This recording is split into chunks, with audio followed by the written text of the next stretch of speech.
Ladies and gentlemen, good day and welcome to the Engineers India Limited Q2 FY22 earnings conference call hosted by DAM Capital Advisors Limited. As a reminder, all participant lines will be in the listen-only mode, and there will be an opportunity for you to ask questions after the presentation concludes. Should you need assistance during the conference call, please signal an operator by pressing star, then 0 on your touchtone phone. Please note that this conference is being recorded. I now hand the conference over to Ms. Bhumika Nair. Thank you, and over to you, ma'am. Thanks, Faizan. Warm good evening to everyone. Welcome to the Q2 FY22 earnings call of Engineers India. The management today is being represented by Ms. Pratika Shukla, CMD and Additional Charge Director Finance, Mr. Suvendu Padu, Company Secretary, Mr. R.P. Batra, Group General Manager, F&A and IR, Mr. Vinay Kalia, Chief General Manager, M&BD and IR. Over to you, ma'am, for your initial remarks, post which we'll open up the floor for Q&A. So, thank you so much, and good evening to all who have joined us in the Q2 earnings call. The company, in the interim of the last board meeting, which was held on the 12th of August, till this board meeting, 360th board meeting held on 11th of November, has been active and has secured some major orders for the PMC and EPCM jobs for the CPCL's 9 million ton Kaveri Basin refinery. And there has been activity on the LNG front as well for our businesses, wherein we have expansion planned for the Petronet LNG, for which we will be working, as well as we will be engaged with them in terms of other business prospects for the company. The company also, in the projects that are being executed, has progressed very well in the HMEL polymer addition project, which is one of the world's largest. It is 1.2 million ton cracker, which is going in very good stead in terms of both the physical progress and the time we will take for commissioning that. There were some of our own technologies which also underwent performance guarantee test run in engine oil, and also some excellent site activities with minimal lost time accident for some of our sites. Of course, there were many other activities in terms of the compliance with respect to the quality management systems. EIL also entered into a collaboration agreement with Evergreen Technologies Private Limited for the marketing, supply, development of proprietary items and some innovative products.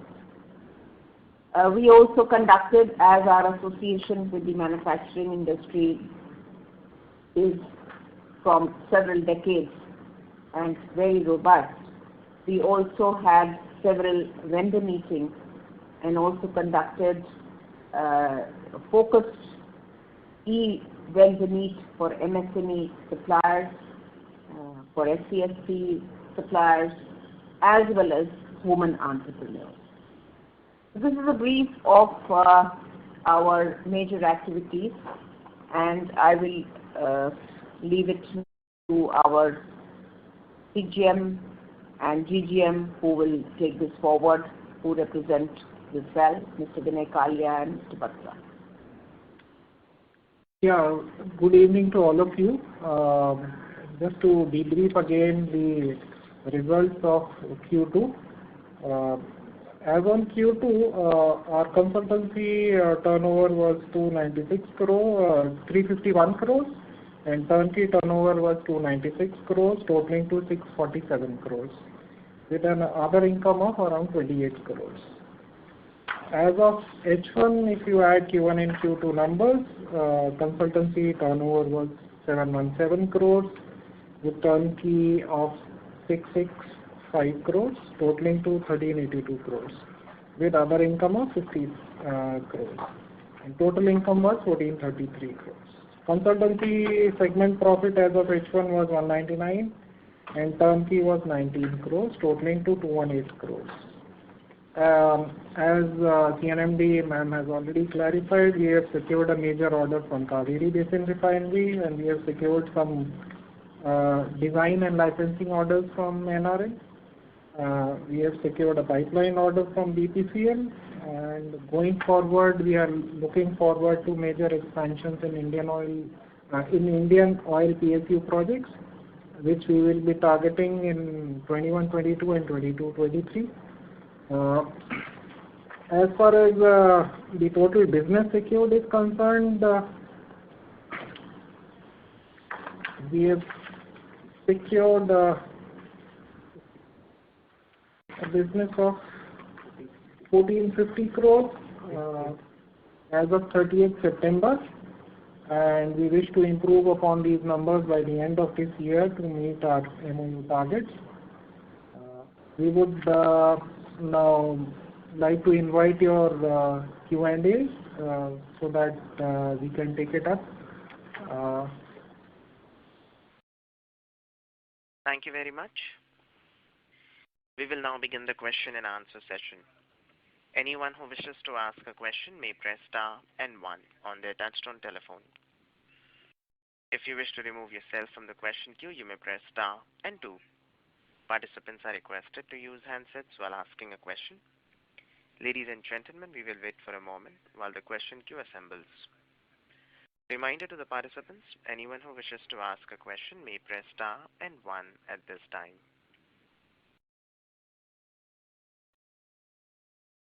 The first question is from the line of Anuj Sharma from M3 Investments. Please go ahead.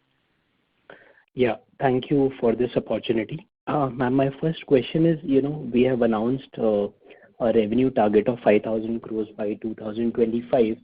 Can you just broadly help us understand what are the broad opportunities and which segments, we are targeting to achieve this kind of turnover? So, when we are looking for our growing our year-on-year turnover, this is the target, and it is done at roughly something like 10%, more than 10%, about 13% per annum year-on-year growth. The sectors that we are targeting is definitely the investment opportunities in the oil and gas sector, which is our core strength. And therein we are looking at the expansion of refinery capacity to 440 million tons in the future, as well as looking at the expansion of the gas grid and the penetration of gas in the primary energy mix from 6.5% today to about 15%. The challenges today in the country are that we need a lot of petrochemical, and that's something which we are focusing in a variety of projects, variety of clients, not just in the commodity polymers, but also in the niche petrochemicals, one of which we have already completed, which is BPCL's Kochi Refinery propylene derivative project. So that has given us an edge and given EIL the experience and a strong base to go into these areas. So these are the projects that we are talking. It would be probably a little premature to share exactly which are the ones and how we are strategizing to target these projects. That's one. The second part which we are looking is into the stronger presence in the sector of infrastructure where there is a lot of investment. The more important thing today is the transformation of the company to looking into greener technologies, looking into green hydrogen, looking into being there when the energy transition is happening. So we have already some clients who we are working for in terms of the biofuels. You are aware that we are working for the bamboo refinery in Assam for Numaligarh refinery. We have also secured a DFR feasibility, which is a step towards the project from NTPC, again looking at the biomass. This is again a diversification in the area as well as client base. We are also looking into other sectors which are neighboring sectors, complementary sectors, and as and when they mature, I think we would share with you as to how these business opportunities mature. Our focus in terms of internationalization is still strong, and we have a reasonably sized setup at Abu Dhabi, and the focus is to kind of strengthen it and try to expand our own business base there, which helps us in getting more international business.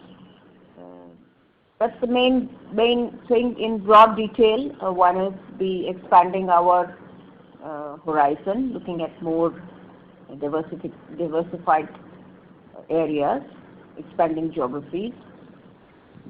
There are certain projects which we have detailed out. I think time will be able to share once they mature and look at that target of 5K25. Thanks, ma'am. That's useful. Just one quantitative number.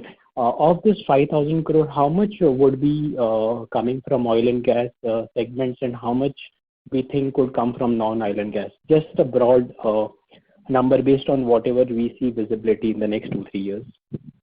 Now, it's as you are quite aware, it's like a very, very difficult number, difficult answer to give you value for it.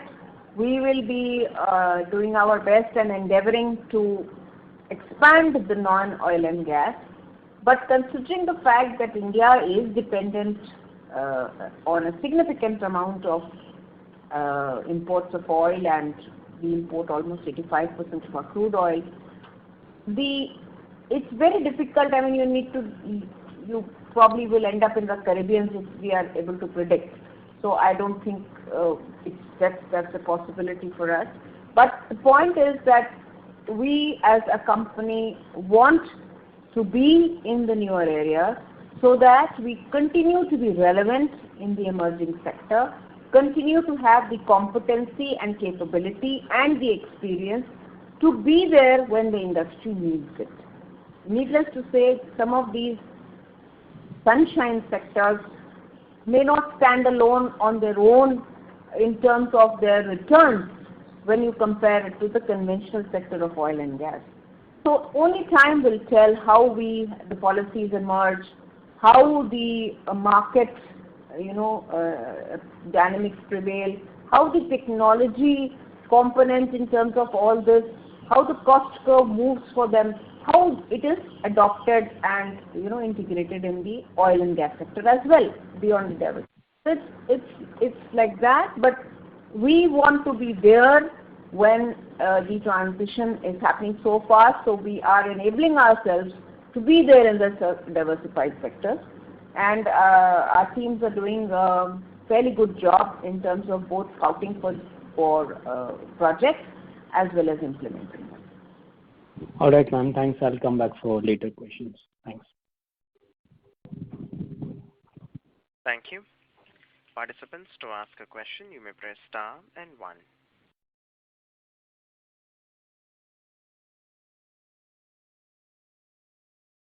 Reminder to the participants, anyone who wishes to ask a question may press star and 1. The next question is a follow-up question from the line of Anuj Sharma from M3 Investments. Please go ahead. Yeah, thanks again. Ma'am, we have in the AGM talked about a lot of changes in the way we are bidding and the mix change. Can you just elaborate, and what is the win ratio we've been able to achieve, or what is the target win ratio? Could you repeat your question? We could not get your question clearly. Yeah, in the AGM we have said that we are introducing a number of changes in the bidding document to improve our win ratio, right, to become more competitive. So can you just enumerate on some of them, and could you also highlight how we expect the win ratio or the bid win ratio to evolve in the next 3-5 years? If I understand correctly, you mentioned that in the AGM I communicated this, right? That's right. Okay, let me get the transcript and look at the context. All right. Till then, maybe I could ask another one. We have set up a portal called Lakshya Bharat for information dissemination. Does this portal have a revenue model? The roles of EIL are twofold. One is, of course, to deliver sustainable, profitable growth. This is one objective as a corporate. But we are under the aegis of the ministry, and we are hence also the pillars of building the manufacturing base of the nation.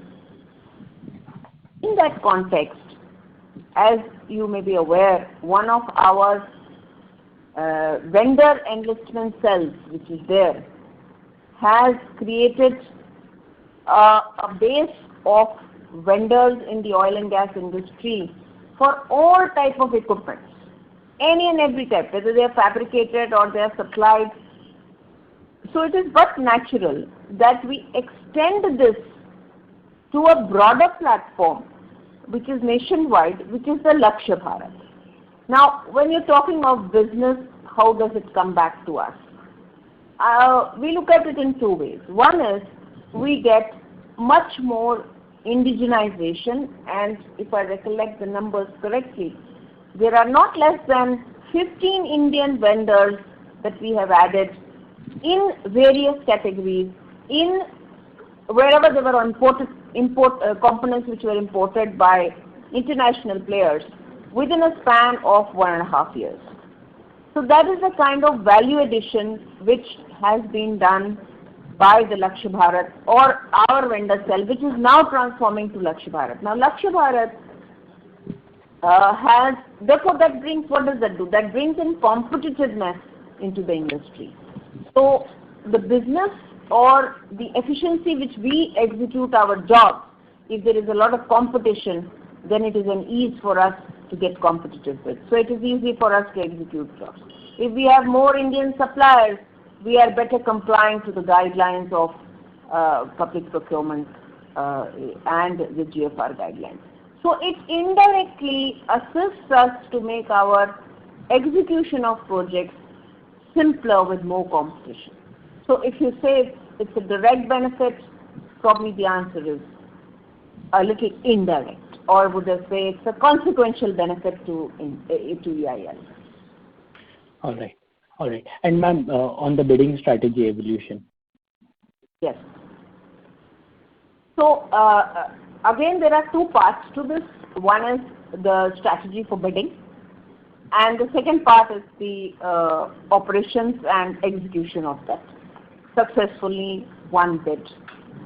The strategy which we are following in bidding is, as I shared with you earlier, we are not restricting our focus to just the oil and gas. And that is the one most important thing. So we are reaching out to every other sector in a very focused manner to see where all our core competencies and our related competencies can add value and garner business for EIL. So that is one very focused attention or kind of widening our strategy to those areas as well. That's one part. The second part, in terms of the management of projects, we are in terms of execution, that is it's again a process which involves a lot of stakeholders. And it is a very difficult one site at all, because every location is different, the complexity of projects is different. The contractors who work in one site do not perform in another site. So there are a lot of issues in the execution. Nevertheless, there has been already dialogue with a lot of clients how to ease out the terms, particularly for the contractors, in terms of enhancing cash flow. You would be aware that the CBG has been reduced significantly to enhance cash flows, because that becomes a major issue in execution, in cash in hand. So we are always, whenever we do review meetings, whenever we discuss with clients, we try to ease out these a priori, these issues, so that the execution part becomes a little easy, and that is again being done in a more focused and a more consolidated manner. All right, ma'am. And one last quick question, the Numaligarh refinery extension, which is from 3 to 9 MMTPA, would entail a capex of around 28,000 crores. Now, we being equity shareholders with 4.37% stake, would we be also, how will the capital allocation work in the incremental capex? That will be helpful. Thanks. Okay. It will be in the same proportion, so our stake will continue to be retained. It will not be diluted in any way. It will be retained, because for making, number one, we are guided by the, it has to, essentially, let's put it short, it will remain the same, even when we go to expansion. All right, ma'am. Thanks for that. Thank you. Thank you. Reminder to the participants, anyone who wishes to ask a question may press star and 1. The next question is from the line of Bhumika Nair from DAM Capital Advisors Limited. Please go ahead.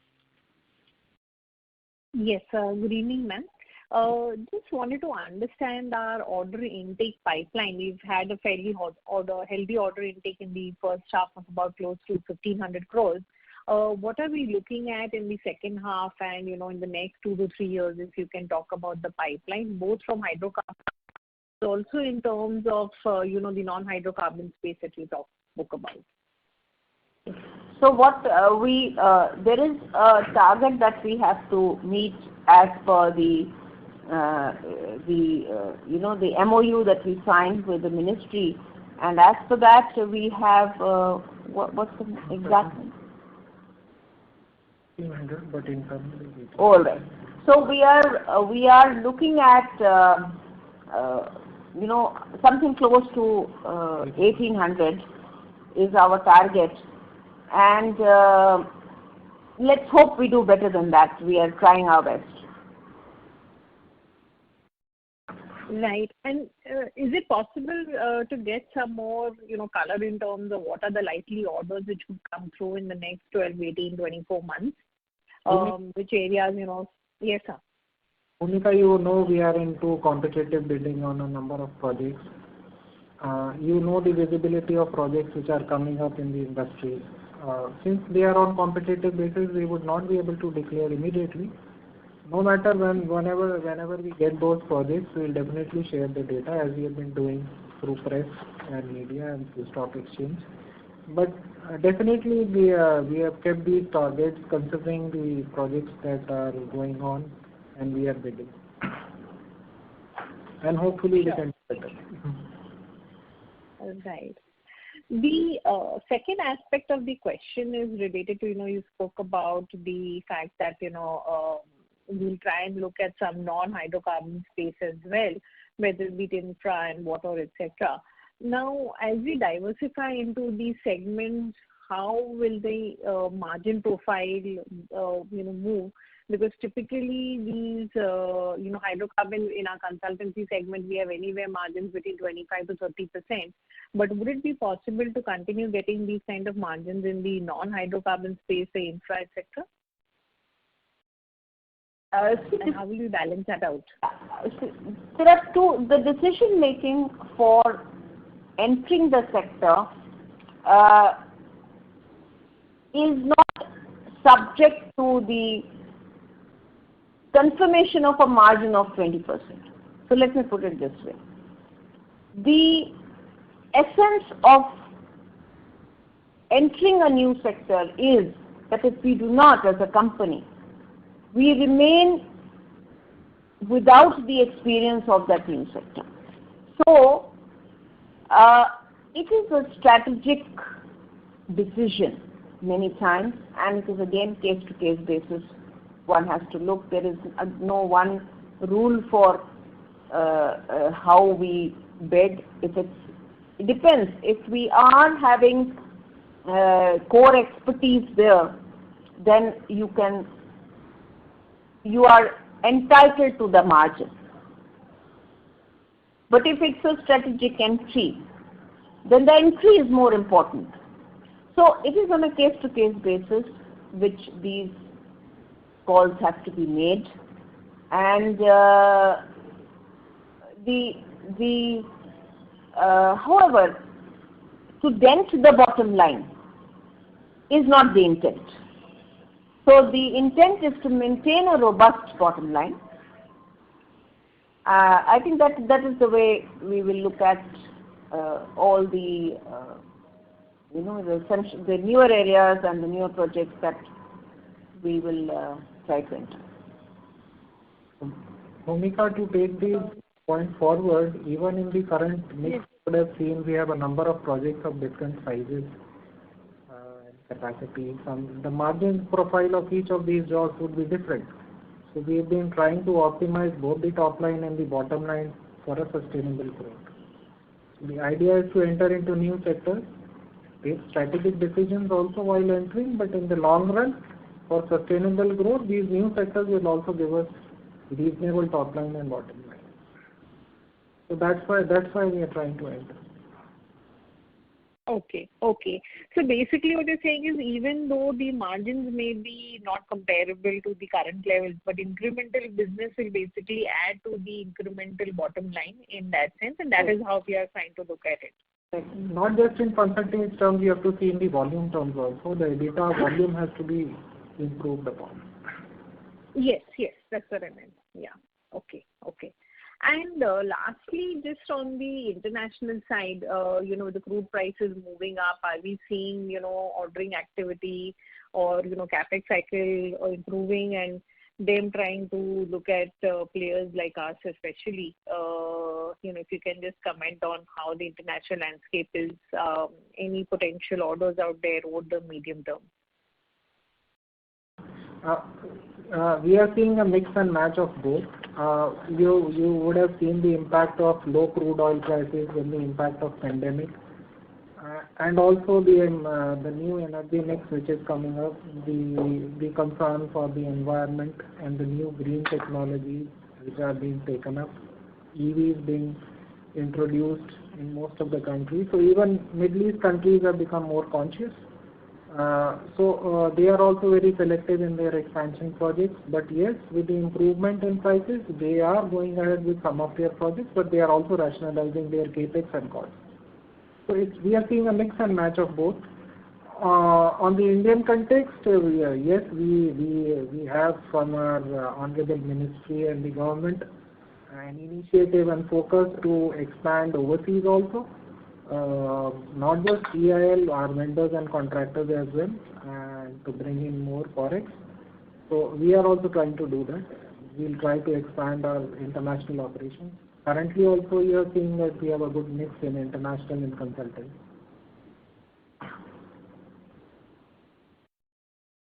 Okay, great, sir. I'll come back in the question queue. Thank you so much. Thank you. The next question is from the line of Samarth Singh from TPF Capital. Please go ahead. Yeah, good afternoon. Thank you for the opportunity. Could you please give us an update on RFCL and what capacity we are running at today? Thank you. Yeah. So the RFCL unit is, since it's a fertilizer unit handling a lot of solids in terms of bagging and dispatch. It has now stabilized and it is currently operating at around 70% of its capacity. Thanks. And is there any plans of spinning off this business or sort of monetizing part of our investment? Monetizing? Selling RFCL? Sale. Oh, no. So, see, you are aware that it is governed by the urea policy. And so our investment there, close to 494 crores? 491 crores, is already fetching a post-tax return of 12%. The RFCL? RFCL, yes. Yeah. So we are already having an assured return in terms of the investment we have made. Since it is one of the projects which are under the Prime Minister's fertilizer revival. It is very crucial to the country in terms of minimizing urea imports and having both self-reliance as well as a sustainable supply. So since on pure financial terms, since it is going to get us a good return, which is again policy driven, since it is extended to our unit also, we don't see any reason why we would need to sell the investment, hive off our investment to any other party. Okay, thank you very much. Thank you. Participants, to ask a question, you may press star and 1.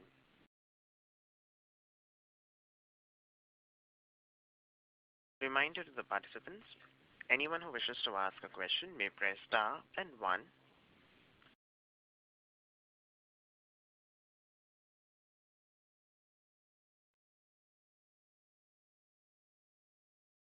Reminder to the participants, anyone who wishes to ask a question may press star and 1. As there are no further questions from the participants, I would now like to hand the conference over to Ms. Bhumika Nair for closing comments. Yes, ma'am. Just one thing before we end the call, just one question on my side.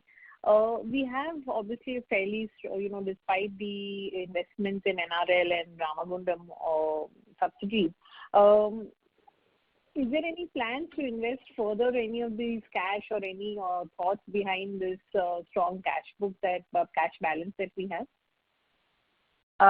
See, as a company, we are open to good projects with assured returns in sectors which are related to us, or something very significant which we would value in a future.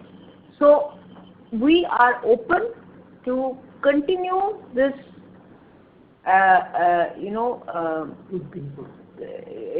continue to invest in promising projects. Sure, ma'am. Thank you, everyone. Thank you, ma'am, to the entire management team and ma'am for your time and for the call. Really appreciate giving us an opportunity to host you, and wishing the entire team all the very best. Thank you. Thank you so much. Thank you. Thank you. Ladies and gentlemen, on behalf of DAM Capital Advisors Limited, that concludes this conference.